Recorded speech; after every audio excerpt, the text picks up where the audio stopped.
बार विधानसभा चुनावों को स्वतंत्र, निष्पक्ष और पारदर्शी कराने के लिए बुधवार दोपहर 3 बजे कलेक्ट्रेट सभा कक्ष में मीडिया कार्यशाला का आयोजन किया गया, जिसमें चुनाव के दौरान कई प्रकार की नवाचार करने की योजना बनाई गई है। जैसे पोलिंग बूथ अधिकारियों को तनाव मुक्त रखने के लिए मेडिटेशन करवाने की योजना बनाई है। साथ ही काउंसलिंग के जरिए बूथ अधिकारियों को तनाव से मुक्त रहने की कोशिश की जाएगी। इसके अलावा जिले के सभी पोलिंग बूथ एक जैसे दिखें, इसके लिए पारंपरिक स्थानीय मांडला रंगोली का उपयोग कर रंगाई पुताई की जाएगी।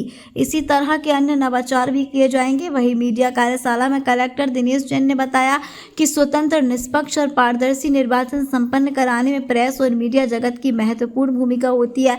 जिले में मतदाता सूची के शुद्धिकरण का कार्य ठीक तरीके से हुआ है। हर विधानसभा क्षेत्र में 50-50 मतदान केंद्रों पर मतदान प्रतिशत बढ़ाने के विशेष प्रयास किए जा रहे हैं। नीमच में विधानसभा निर्वाचन 2023 के संदर्भ में आयोजित मीडिया कार्यशाला को संबोधित करते हुए विभिन्न बिंदुओं पर प्रकाश डाला। इस मौके पर ADM Neha Meena, doctor Rajesh Patidar, deputy collector Kiran Anjana और प्रेस और मीडिया के प्रतिनिधि उपस्थित थे। वहीं कलेक्टर दिनेश जैन ने कहा कि दिव्यांग मतदाताओं के लिए विशेष जागरूकता अभियान चलाया जा रहा है। उन्होंने कहा कि जिले में मतदाताओं को मतदान के लिए प्रेरित कर 100% मतदान के लिए जागरूक किया जा रहा है। वहीं एडीएम नेहा मीना ने कहा कि मतदाता सूची के शुद्धिकरण का कार्य सही ढंग से हुआ है। सभी मतदान केंद्रों को एकीकृत डिजाइन के आधार पर तैयार कराया जा रहा है। मतदान दलों के कर्मचारियों के कल्याण कार्यों पर विशेष ध्यान दिया जा रहा है।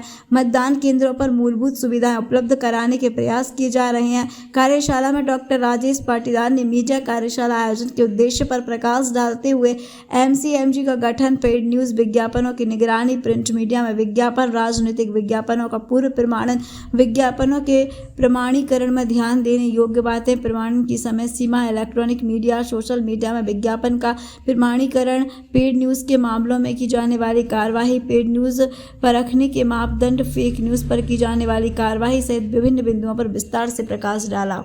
ये चुनाव आयोग के निर्देशानुसार चूँकि किसी भी चुनाव में मीडिया का भी बहुत बड़ा रोल होता है, तो मीडिया के लिए जो निर्देश वहाँ से प्राप्त हुए हैं उसके लिए वर्कशॉप आज हम लोगों ने यहाँ आयोजित की है। और मीडिया के सभी साथी, चाहे वो इलेक्ट्रॉनिक मीडिया हो, प्रिंट मीडिया हो, सब लोग यहाँ उपस्थित रहे हैं। तो जो डिफरेंट कमेटीज़ हैं, कंप्लेंट्स का हमारा सिस्टम है, सी विजिल कैसे काम करता है, एमसीएमसी कमेटी कैसे काम करती है, पेड न्यूज़ के बारे में क्या इंस्ट्रक्शंस हैं, हमारे प्रिंटर्स वगैरह और जो विज्ञापन है उनकी क्या पॉलिसी रहती है, इन सारी चीज़ों के बारे में हमारे मास्टर ट्रेनर्स ने आज सभी को जो है प्रशिक्षण दिया है।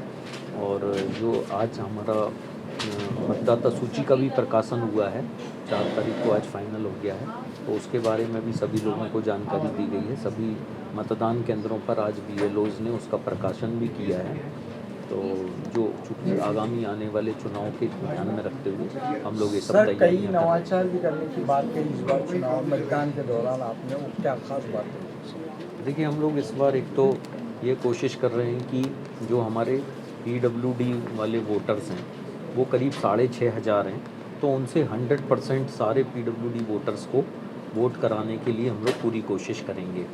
इसके अलावा हम लोगों ने तीनों विधानसभाओं में जो 50-50 ऐसे मतदान केंद्र जिनमें कि पिछले चुनावों में वोटिंग परसेंटेज कम था, तो उनमें वोटिंग परसेंटेज बढ़ाने के लिए स्वीप की एक्टिविटीज़ काफ़ी रिगरसली चलाएंगे ताकि उनमें वोटिंग परसेंटेज बढ़े।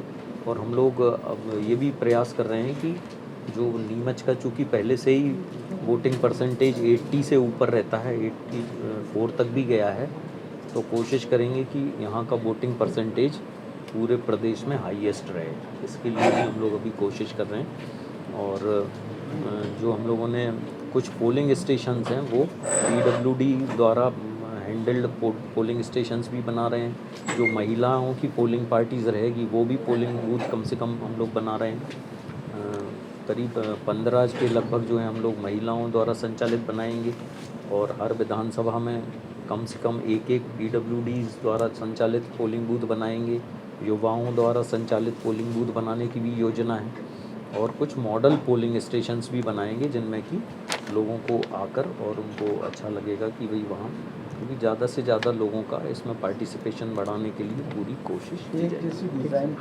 डिज़ाइन भी हम लोगों ने जो है, चूँकि मालवा में यहाँ माड़ना जो है लोगों बनाते हैं, अपने घरों में भी। तो हम लोगों ने एक डिज़ाइन बनाई हुई है जिसको कि उसी कलर कोडिंग के साथ और उस डिज़ाइन में, ताकि जो लोकल कल्चर है वो भी हाईलाइट हो। तो कोशिश कर रहे हैं कि हमारे जो 743 मतदान केंद्र हैं सभी एक जैसे दिखें। बुजुर्गों के लिए किस तरह व्यवस्था की जाएगी मतदान तक? बुजुर्ग तीन वोट पाएंगे मतदान, उनके लिए किस तरह की व्यवस्था की जाएगी? देखिए, आयोग के निर्देशानुसार जो है जो 80 से प्लस वाले जो सीनियर सिटीजन्स हैं वो करीब 8,500 हम लोगों ने मतदाता सूची में चिन्हित किए हैं, और इसी तरह के जो पीडब्ल्यूडी के वोटर्स हैं वो 6,500 हैं। तो उन लोगों के लिए आयोग ने ये निर्देश दिए हैं कि उनको अगर घर से वोटिंग करना हो तो उसके लिए सुविधा दी है। उनको एक फॉर्म भरना होगा, 12D फॉर्म हमारा BLO उनके घर तक जाकर वितरित करेगा, और अगर वो फॉर्म हम लोगों को प्राप्त होंगे तो फिर हम लोग एक पोलिंग पार्टी बनाएंगे और वो घर जाकर और पूरी पारदर्शिता के साथ जो आयोग ने SOP बनाया हुआ है उसमें वीडियोग्राफी होती है, रूट चार्ट रहता है, डे टाइम फिक्स होता है, और पॉलिटिकल पार्टीज़ के लोग भी उसमें रहते हैं, उसके अनुसार वो करेंगे।